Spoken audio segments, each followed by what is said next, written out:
بسم اللہ الرحمن الرحیم۔ السلام علیکم۔ پیش خدمت ہے خوفناک کہانی آصف، ایپیسوڈ 23 بائے ایم راحت۔ تو میرا غلام ہے مونگا۔ ارے جا جا، ایسے غلام بنا لیا اگر کسی کو تو ہو گئی بات، ادھورا کر کے چھوڑ دیا اور کہتا ہے میں غلام ہوں اس کا، اتنا ماروں گا کہ ہوش نہیں آئے گا ہتھیارے، میں تجھے جان سے مار دوں گا مونگا۔ مجھے کیا جان سے مارے گا تو ہیں؟ تیری خود اپنی ہڈیاں کھجا رہی ہو تو دوسری بات ہے، پاپی ہتھیارے اب بول مجھے بتا میں کیا کروں؟ مونگا تو شروع سے گوہر بنا ہوا ہے۔ ہاں تجھے یہاں لانے کے لیے، تجھ سے اپنا کام کرانے کے لیے میں نے یہ ناٹک بھی رچایا۔ کیا کرتا؟ آتا تو کسی اور طرح، مارا پھرتا کتے کی طرح سے، اور میرا تو نے کر دیا ستیہ ناس۔ اب کیا کروں؟ ہائے میں کیا کروں؟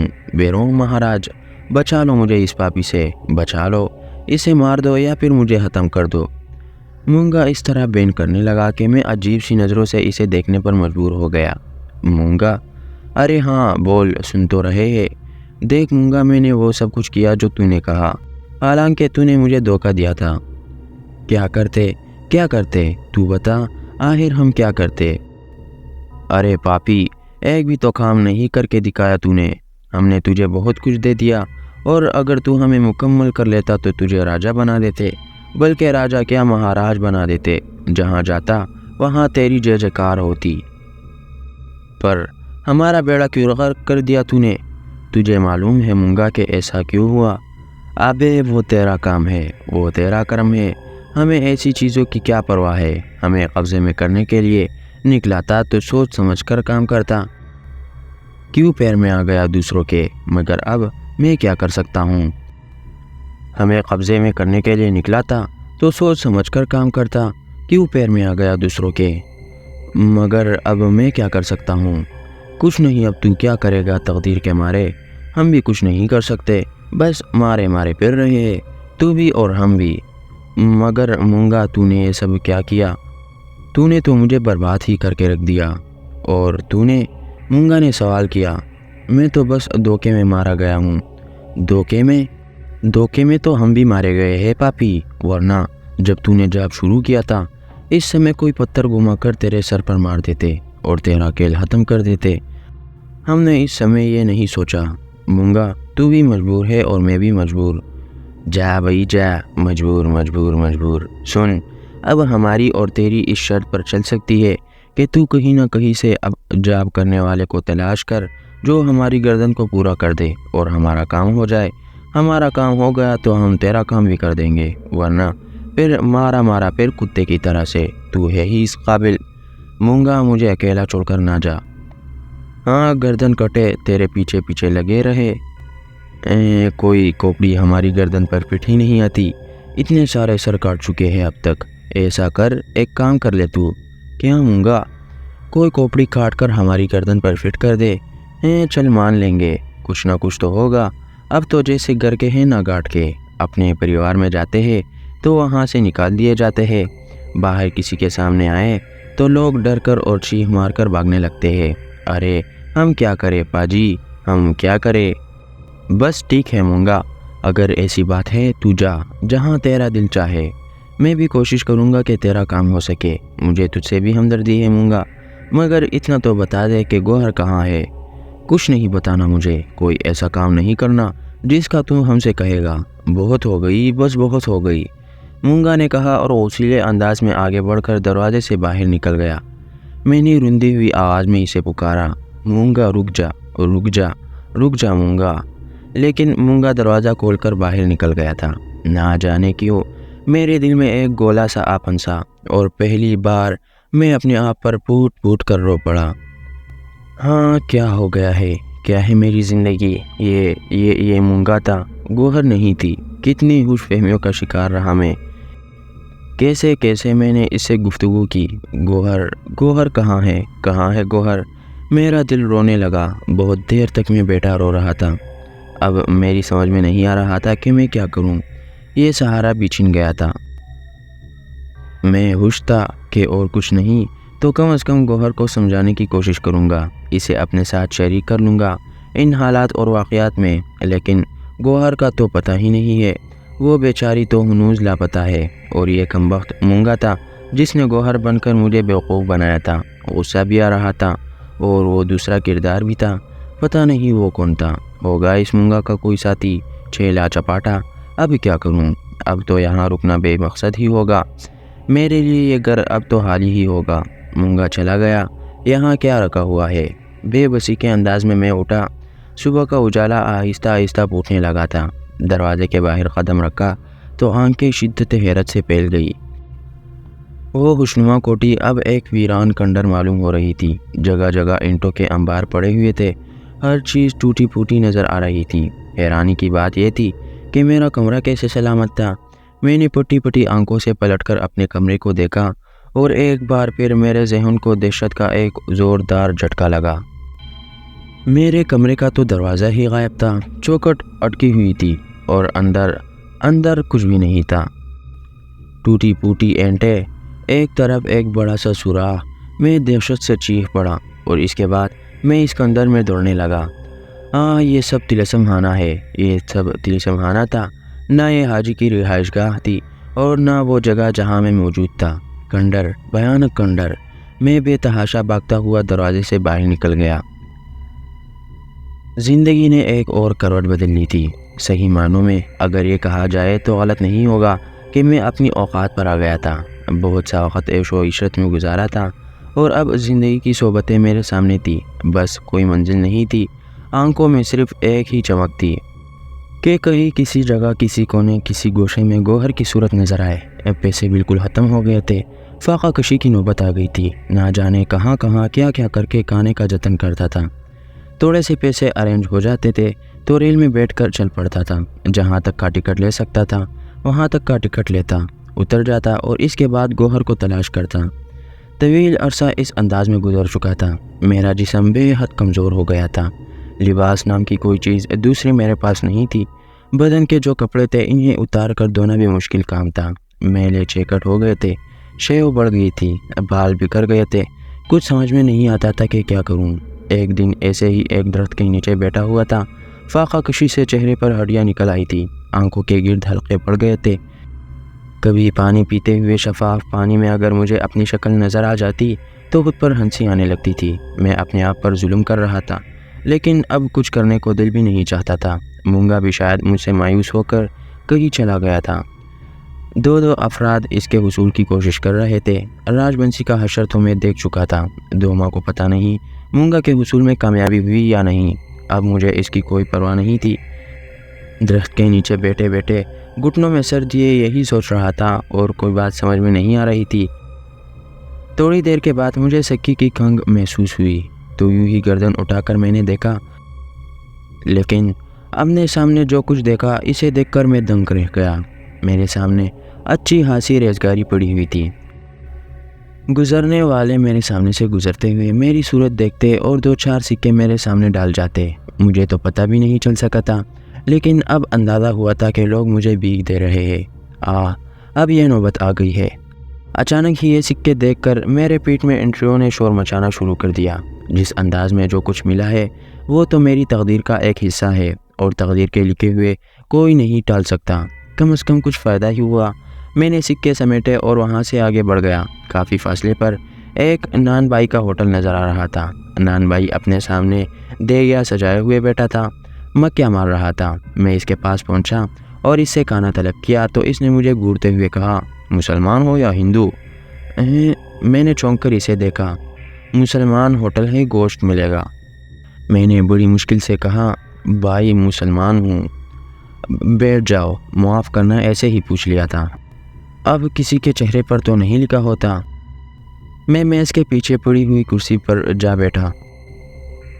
تھوڑی دیر کے بعد ایک گندی سی پلیٹ میں میرے لیے گوشت کی چند بوٹیاں، لوکی کی کتلے اور 2 روٹیاں آ گئی۔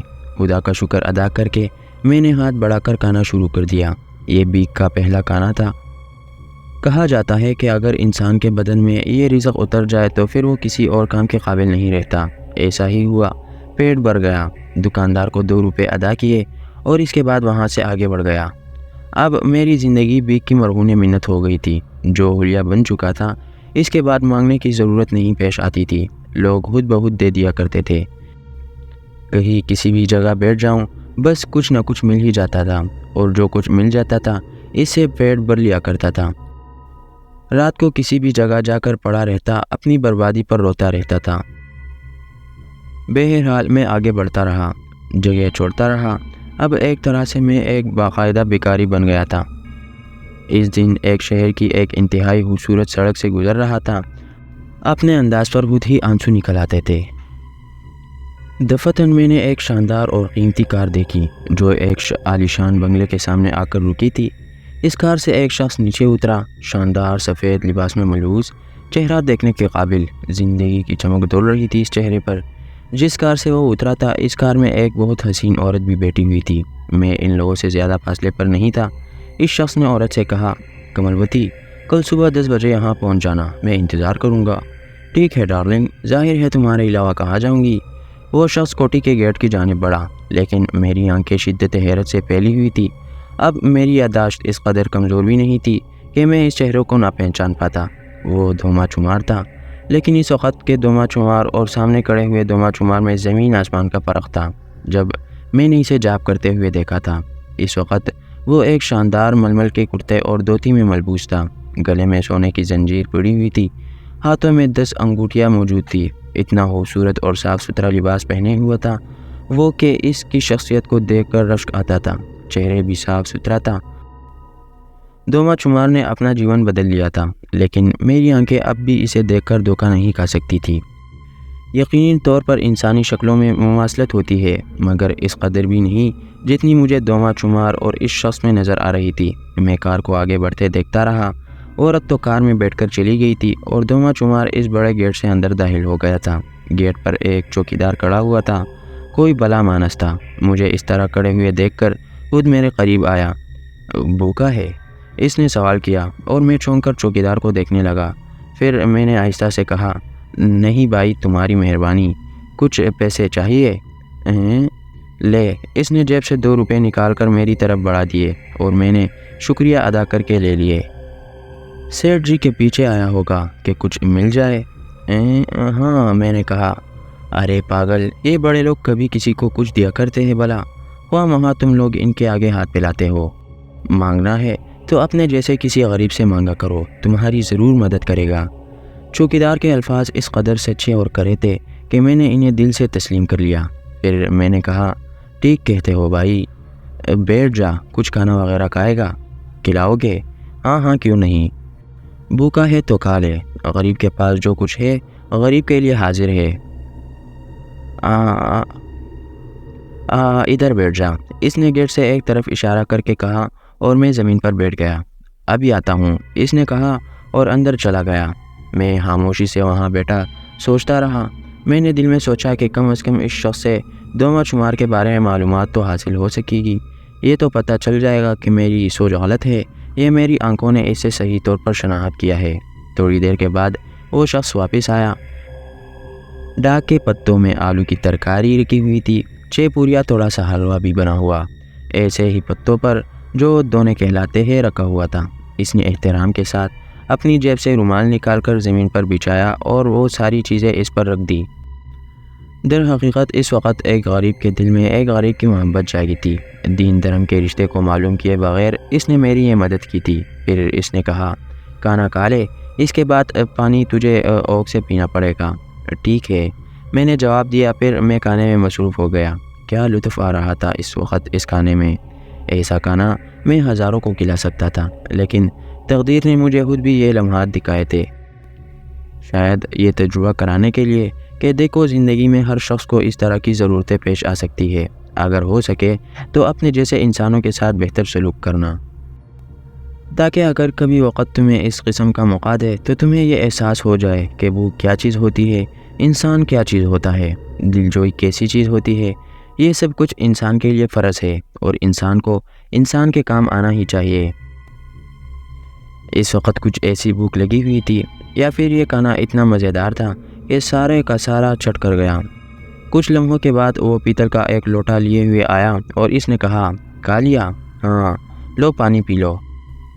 میں نے دونوں ہاتھوں کا پیالہ بنا کر منہ سے لگایا اور وہ لوٹے کی ٹوٹی سے میرے ہاتھ پر پانی ڈالنے لگا۔ میں نے پانی پی لیا تھا۔ اس نے کہا اور کچھ چاہیے؟ نہیں، آپ کا بہت بہت شکریہ بھائی، لیکن کچھ پوچھنا چاہتا ہوں میں آپ سے۔ ہاں ہاں پوچھو۔ مجھے پتہ ہے کہ سیٹھ جی ابھی دوبارہ واپس نہیں آئیں گے، یہ بہت بڑے سیٹھ جی معلوم ہوتے ہیں۔ میں نے کہا ہاں، کیا نام ہے ان کا؟ سیٹھ دوما رام، اس نے جواب دیا، اور میرے بدن میں چنگاریاں سی دوڑنے لگی، گویا میرے اندازہ بالکل درست نکلا تھا۔ سیٹھ دوما رام بہت بڑی سرکار ہے۔ ہاں ہاں، اس میں کوئی شک نہیں ہے، بہت بڑا کاروبار ہے ان کا، زمینیں ہیں، مل ہے، فیکٹریاں ہے، بہت بڑے سیٹ ہے اس شہر کے، بلکہ یہ سمجھ کہ اس ملک کے۔ ضرور ضرور، ویسے تمہارا کیا نام ہے بھائی؟ شری پرکاش۔ ہاں پرکاش بھیا، سیٹھ جی کتنے عرصے سے اس گھر میں رہتے ہیں؟ اس کوٹھی میں؟ ہاں کوئی سال بھر ہو گیا۔ اچھا اچھا، تم کتنے عرصے سے یہاں ملازم ہو؟ میں تو خیر زیادہ پرانا نہیں ہوں، تھوڑے دن پہلے ہی آیا ہوں۔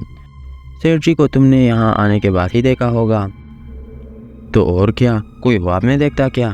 اس نے کہا اور ہنس پڑا۔ میں نے بھی اس میں اس کا ساتھ دیا تھا۔ پھر میں نے کہا نہیں، یوں ہی پوچھ رہا تھا۔ ابھی ایک خوبصورت سی گاڑی میں ایک خوبصورت سی میم صاحبہ گئی تھی، وہ کون ہے؟ جواب میں چوکیدار ہنس پڑا، پھر بولا ارے بھیا، بڑے لوگوں کے بڑے عیش، جانتے ہو کون تھی وہ؟ نہیں، میں جانتا ہی تو نہیں ہوں۔ فلمیں نہیں دیکھتے ہو شاید؟ فلمیں؟ ہاں فلمیں نہیں دیکھتا۔ وہ ایک بہت بڑی ایکٹریس ہے، کملوتی نام ہے اس کا، آج کل سیٹھ جی کے گاڑی میں گھومتی ہے۔ وہ گاڑی جو گئی ہے نا، یہ سیٹھ جی کی ہے۔ اچھا اچھا، کیا وہ سیٹھ جی کے ساتھ ہی رہتی ہے؟ نہیں، وہ اپنے بنگلے میں رہتی ہے، اور یہ بنگلہ بھی سیٹھ جی نے اسے خرید کر دیا ہے۔ بس اور زیادہ باتیں نہ پوچھو، پتہ نہیں کون سی بات مالکوں کو بری لگ جائے۔ بہت بہت شکریہ پرکاش بھیا، اس کھانے کا بھی۔ سنو، کبھی کبھی ادھر سے گزرا کرو تو ادھر آ جایا کرو، کھانا وغیرہ کھا لیا کرو۔ اب ہم غریبوں کے پاس اور تو کچھ ہوتا نہیں ہے، پر بھگوان کے نام پر جو کچھ بھی نکل جائے اچھا ہوتا ہے۔ ٹھیک ہے بھیا، ٹھیک ہے نا؟ تم جب ادھر آؤ تو یہ دروازہ ضرور بجا لینا، میرا کوارٹر دروازے کے برابر ہی ہے، اکیلا رہتا ہوں اس میں۔ بہت بہت شکریہ پرکاش بھیا، میں نے کہا، اور اس کے بعد میں وہاں سے اٹھ کر چل پڑا، لیکن اپنے دل میں ایک آگ روشن کر کے وہاں سے چلا تھا۔ دوما رام، سیٹھ دوما رام، دوما چمار۔ ہاں، یہ سیٹھ دوما رام دوما چمار ہی کا دوسرا روپ تھا، گویا اس نے وہ شکتی حاصل کر لی ہے جس سے اس نے یہ حیثیت اختیار کی، اور دوما چمار سے سیٹھ دوما رام بن گیا۔ لیکن دیکھوں گا، اسے دیکھوں گا، اس کمبخت کمینے کو دیکھوں گا، وہ کس طرح سیٹھ دوما رام بنا رہتا ہے۔ ہو سکتا ہے اس نے مونگا کو قبضے میں کر ہی لیا ہو۔ میں اس کی پراسرار قوتوں سے ٹکراؤں گا، ضرور میں اس کی پراسرار قوتوں سے ٹکراؤں گا، میں نے دل میں سوچا، اور آہستہ آہستہ پیدل چلتا رہا۔ اس کوٹھی سے تھوڑے فاصلے پر برگد کا ایک چھوڑے تنے والا درخت تھا۔ نہ جانے کیا سوچ کر میں اس درخت کے پاس رک گیا۔ یہاں سے میں اس کوٹھی کا پوری طرح جائزہ لے سکتا تھا۔ اگر میں اسی جگہ کو اپنا مسکن بنا لوں تو یہاں سے میں دوما چمار پر نگاہ رکھ سکتا ہوں۔ ابھی تک میرے ذہن میں یہ بات واضح نہیں تھی کہ میں اس سے دشمنی پر کیوں آمادہ ہو گیا ہوں، یا اس دشمنی کو میں کس طرح نکال سکتا ہوں۔ بس دل میں خیال تھا کہ دوما بھی میرے راستوں کی رکاوٹ بنا ہے، ورنہ ہو سکتا ہے سنت راج بنسی میرے کسی کام آ جاتا۔ دوما نے اسے ختم کر دیا ہے۔ بہرحال وہاں بیٹھ کر میں نہ جانے کیا کیا سوچتا رہا۔ زیادہ دیر نہیں گزری تھی کہ ایک ہندی عورت نے ہاتھوں میں مٹھائی کا دونا لیے ہوئے آئی اور مجھے دیکھا، ٹھٹک گئی۔ دونا آہستہ سے برگد کے درخت کے پاس رکھا اور ہاتھ جوڑ کر نہ جانے کیا کیا بدبداتی رہی، اور اس کے بعد واپس چلی گئی، گویا یہ مٹھائی میرے حوالے کر دی گئی تھی۔ بدعقیدہ لوگ کس طرح انسان کو دیوتا بنا دیتے ہیں۔ میں اپنی آنکھوں سے یہ دیکھ رہا تھا۔ میں معمولی سا انسان جو کچھ بھی نہیں تھا، جو ایک بھکاری کی حیثیت سے زندگی بسر کر رہا تھا۔ اگر تھوڑی سی کوشش کرتا اور لوگوں کو بیوقوف بنانے کے گر سیکھ لیتا تو یہ بدعقیدہ لوگ میری پوجا کرنے لگتے، لیکن میرا دل نہیں چاہتا تھا۔ بھٹکے ہوئے انسانوں کو مزید بھٹکانا انسانیت کی تذلیل ہے، لیکن دوما جیسے لوگ، نہ جانے کتنا وقت یہاں گزر گیا۔ دوپہر ہو گئی، کسی نے میری جانب کوئی توجہ نہیں دی تھی۔ دوپہر کے بعد شام، مٹھائی کا دونا اسی طرح رکھا ہوا تھا۔ مجھے بھوک لگی تو میں نے سوچا کہ اب جو کچھ سامنے ہے کیوں نہ میں اس سے اپنے پیٹ کی آگ بجھاؤں۔ تھوڑی دیر کے بعد تھوڑی سی مٹھائی کھائی اور اس کے بعد ادھر ادھر دیکھنے لگا۔ برگد کے پیڑ کے قریب ایک کتا آ گیا تھا۔ میں نے مٹھائی کا وہ دونا اس کے سامنے رکھ دیا۔ کتے نے محبت بھری نگاہوں سے مجھے دیکھتا رہا، دم ہلاتا رہا اور پھر دونے میں منہ ڈال دیا اور اس کے بعد ساری مٹھائی چٹ کر گیا تھا۔ چلو اس کا ہی کام بن گیا، میں نے دل ہی دل میں سوچا۔ رات تقریباً 7:30 یا 8 بجے کا وقت ہوگا جب وہی کار جس میں نے کملوتی کو جاتے ہوئے دیکھا تھا دوبارہ واپس آئی اور گیٹ پر کھڑی ہو گئی۔ پھر میں نے دما چمار کو باہر آتے ہوئے دیکھا۔ وہ کار میں بیٹھ کر چلا گیا تھا۔ کیا کرنا چاہیے مجھے؟ کیا کروں؟ کس طرح اس کو اپنے انتقام کا نشانہ بناؤں؟ بہت وقت تک سوچتا رہا۔ پھر دل میں ایک مجرمانہ خیال ابھرا۔ میں اپنی جگہ سے اٹھا اور آہستہ آہستہ چلتا ہوا اس خوبصورت عمارت کے گرد چکر لگانے لگا۔ مجھے کسی ایسی جگہ کی تلاش تھی جہاں سے میں اس عمارت میں داخل ہو سکوں۔ عمارت کے عقب میں ایک اور درخت نظر آیا جس کی شاخیں پھیلی ہوئی تھی۔